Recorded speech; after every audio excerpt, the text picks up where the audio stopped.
Hey everybody, you know who I am, so I'm not gonna say my name. Today I am printing in the garage again. As you can see, it's cold, so I'm wearing my pretty much, train hopper gear, right? I got my therms on, my shorts for comfort and movement, gotta get the movement on, and I got my sweatshirt that I cut the sleeves off because my arms, you know what I mean? Cool. It's just for more movement and to keep my core warm. So that was a bunch of nonsense. Ha! Ha! Yeah. Woo! It's cold today. Snowstorm outside. Cold in here. Wouldn't have it any other way. So today I'm printing the ship woodcuts. Ooh! There it is. So we're gonna go through printing that, and so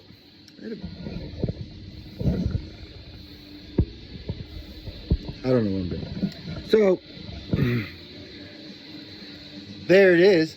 So this one is being printed on for clients or people who have bought them, which is dope because that's money in the bank. Because Tim ain't got no money in the bank. Tim be walking around acting all fake. I ain't trying to say that, Tim. I ain't trying to say that, Tim. All right, so let's go. So these are gonna be printed on better paper than the one I was printing on before. So it's gonna take longer to print, a little bit longer, and I'm gonna ink them more. And let's just see how it goes. All right, let's go. Got the ink going, and again, not again. Oh. So this one has been printed a couple times before, and more than a couple times. So it doesn't need to be, the wood won't soak up the ink as much as it did for the other one that was new. But what I still want to do first is get a, just get ink on it.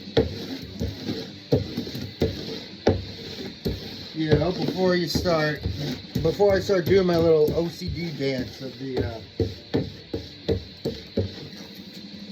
to the printmaking god, So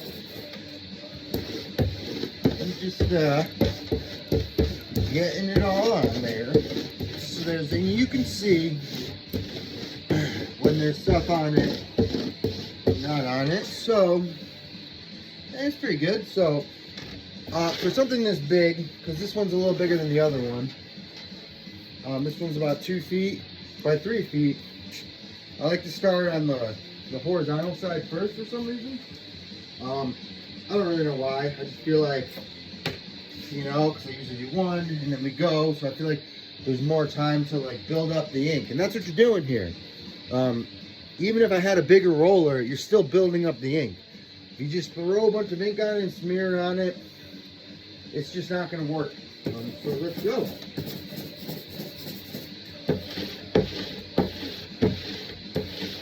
All right. Look at that ink.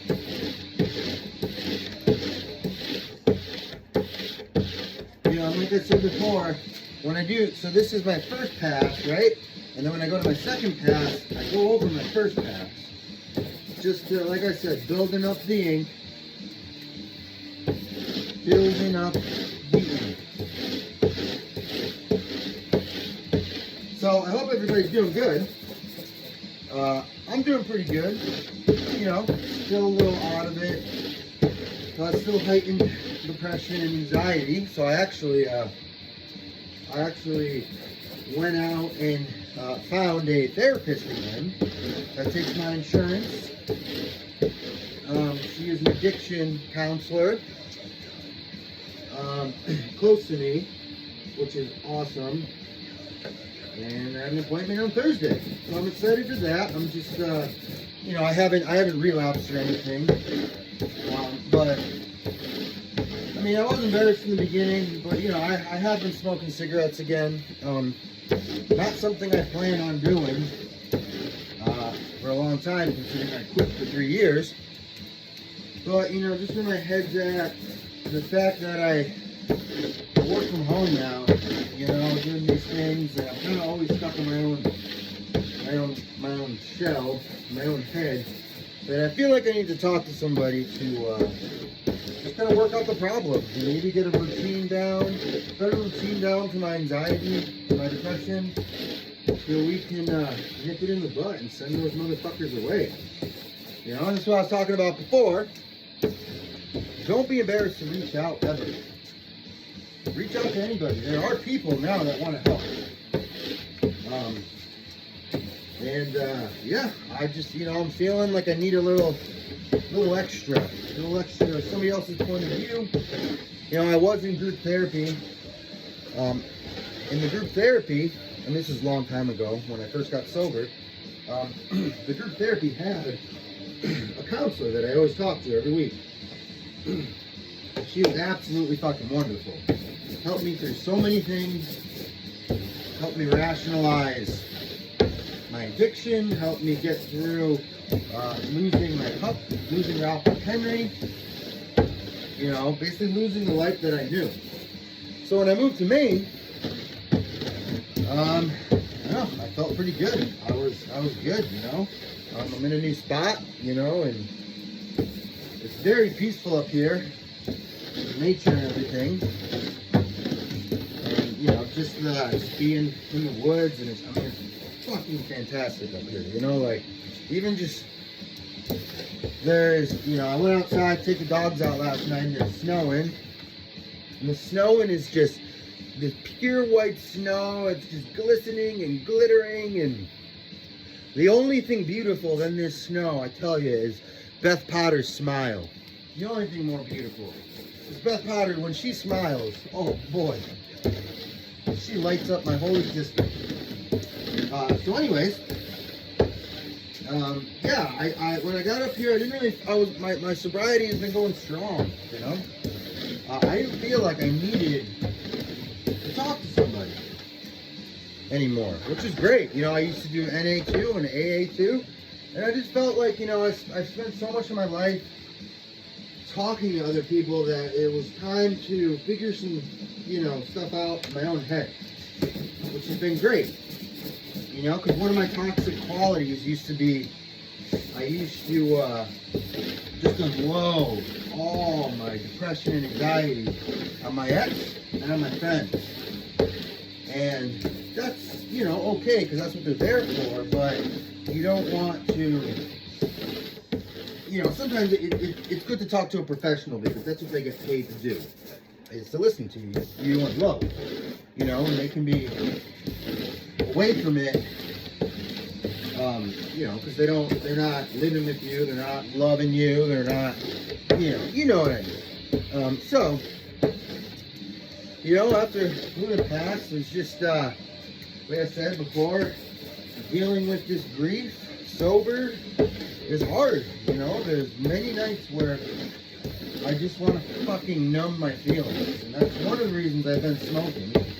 It's because, I don't know, it's just for some reason,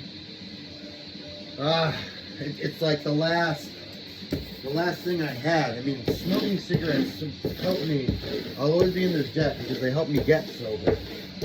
If I didn't have them, I would have never been sober. So, but I quit for 3 years, and you know, I'm kind of trying to wean myself off them now. But like I said, I just think, yeah, I need to talk to somebody, maybe get a game plan for quitting smoking.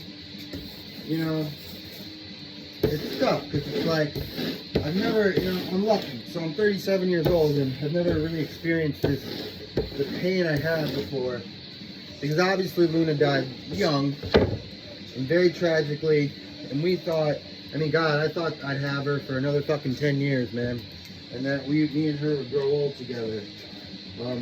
So when I couldn't rationalize, you know, I've had dogs pass in the past, but it's like I couldn't rationalize it because she was just here one instant, gone the next.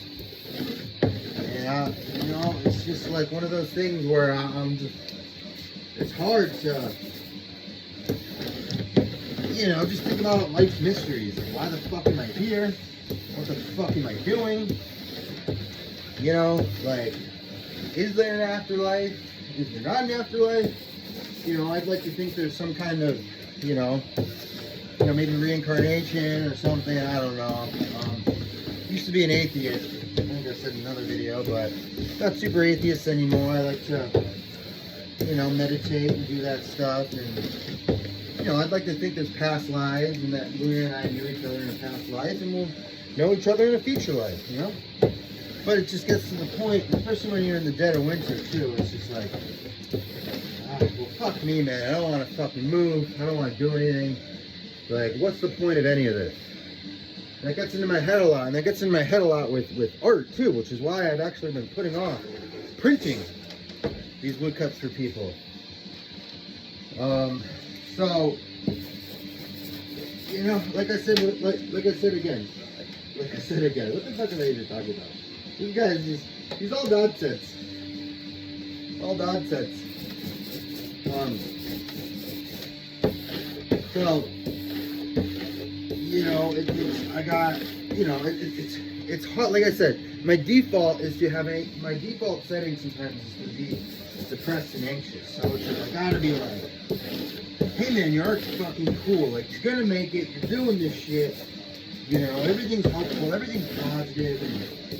And I think talking to somebody is gonna really help me. Just get it out. I remember when I was first getting sober and I coming to the realization of losing my beautiful boys, Ralph and Henry, to my ex, which again, I lost the right to ever see them again with my actions. I had a therapy session where I basically said goodbye to them through therapy, and I remember crying at therapy. And I don't cry so much anymore now that I'm sober, but a good cry is good for your health sometimes, I had one therapist growing up. She told me, sometimes you gotta let yourself cry and just get it the fuck out. And I think that's where I'm a little bit stuck right now too, is because I cried so much for Luna that I just don't feel like I have any more tears, so I almost feel like I'm, for lack of a better term, I almost feel a little bit like I'm fucking dead inside. But I'm not, because I got Beth, I got fucking Stormy Bulldog, and Artie, Mr. Barky Bukakovich, and then we got beautiful Daisy Girl, who's fitting in so nicely, but it's just a tough time. So, long story short, which, no. That was a short story long. I'm going to see a therapist this week, and I'm fucking excited about it. So, we got that inked up. All right. So, now we're going to get the paper on it. And like I said, this paper I'm using is a little, it's thicker. It's better quality paper. So, you got it right here. And again,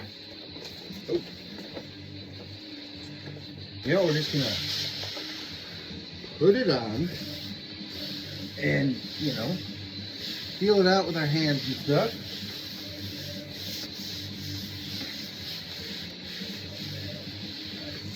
Make sure it's down and out there. The ink is sticking to every part, so nothing comes up and gives you like a double image thing. Printing on thicker paper like this is Canson paper I buy in a roll. It's pretty thick stuff. It used to drive me crazy back in the day because I just used to rip it and, all that crazy fun stuff. So, again, we got my roller. Roll it out. Put lots of pressure on it. You hear my voice? You want to get every spot of the block. Like I said before, this is all about the angles and getting the angles. So all these different tools go this way, go that way, so that we're getting all the angles of the woodcut.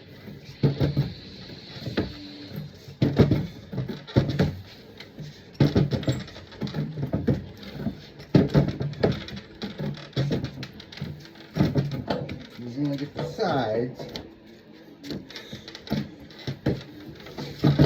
And these ones too, when it's on thicker paper like this, I slow down a bit, take my time a little bit more, because I know mentally I can't rush this. I actually used to have a sign at my old studio or my old apartment when I was drunk, because I would get real frustrated with this shit, and it just said slow down, which is really one of the reasons I made that woodcut, because it's like doing any job, right? Like, it's not gonna get done unless it's not gonna get done to the way you like it unless you do it right. And with this, I gotta have patience. I can't just fly through it. So we are on to our next tool, which again is this little roller guy. You know, you can do this with it. Sometimes I like to, in the middle, you know, I like to pretend I'm a baseball player. Ooh, that's a good stance right there. There you go. Did you see that? That's fucking gone. All right, so back to this. All right, so with this again, thicker paper, so I can smash it up a bit better. Don't have to worry about ripping as much as the other one. Yeah, we're just going for it. You know, you can do two hands if you want to. So again, pressure, you can probably hear me heavy breathing. We're just doing it, you know? We're going for it.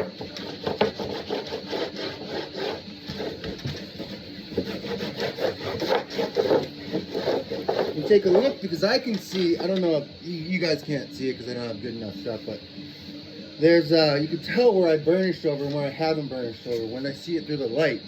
So you almost like take a look, and I see right here I haven't hit that spot yet. Unfortunately, I feel like I always have a spot where I always forget to hit a little bit. And the funny thing is, you always, when you first print these, you're always like, oh my god, I made so many mistakes. And then when you forget about where the mistakes were exactly, you're like, oh, that's a cool print. Because again, it's a woodcut. So like, it's not a perfect surface. Oh, and here's my little detailed tool. It's a woodcut, it's not a perfect surface. So like, there's gonna be weird, you know, which is why I love woodcuts. There's gonna be wood grain, the wood's gonna be different in different spots. So I always thought that kind of looked punk rock. That's one of the reasons I really enjoyed the look of wood. And I love lino. I just, you know, always thought lino for me, just even with the way I print, everything kind of got a little too smushy.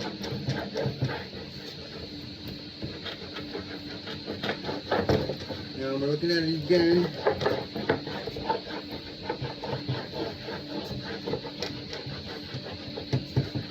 You know, now we'll take a look. That's actually looking pretty fucking dope, huh? So, I don't want to get ahead of myself here though, because just because I've hit this corner a bunch of times and it looks great, does not mean I've hit, you know, the black in the back here or this corner. So, again, I just want to,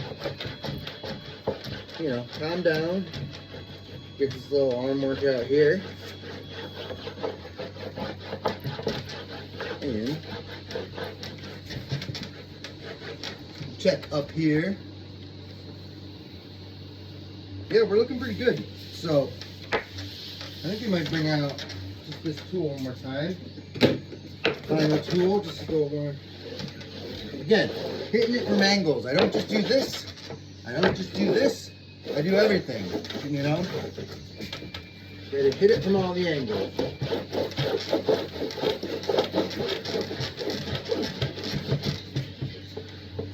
Alright, so I think we're good. So I'm going to turn this around, so wait, am I? So that, nah, fuck it, we'll do it upside down. Cool. So, here we go. Oh, that's looking cool. Alright, we did it. We did it. I think we did it. Alright, we're going to take a look so you can get here it is. See, it's pretty big.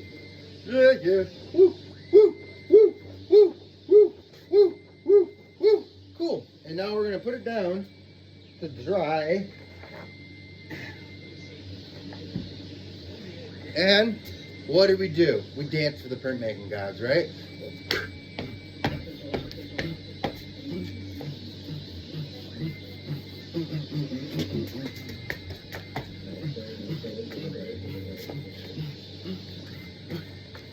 Thank you for watching. I love you all. You're all amazing. You're all brilliant. Keep on making work. Keep on doing what you do. Fuck yeah, I love you.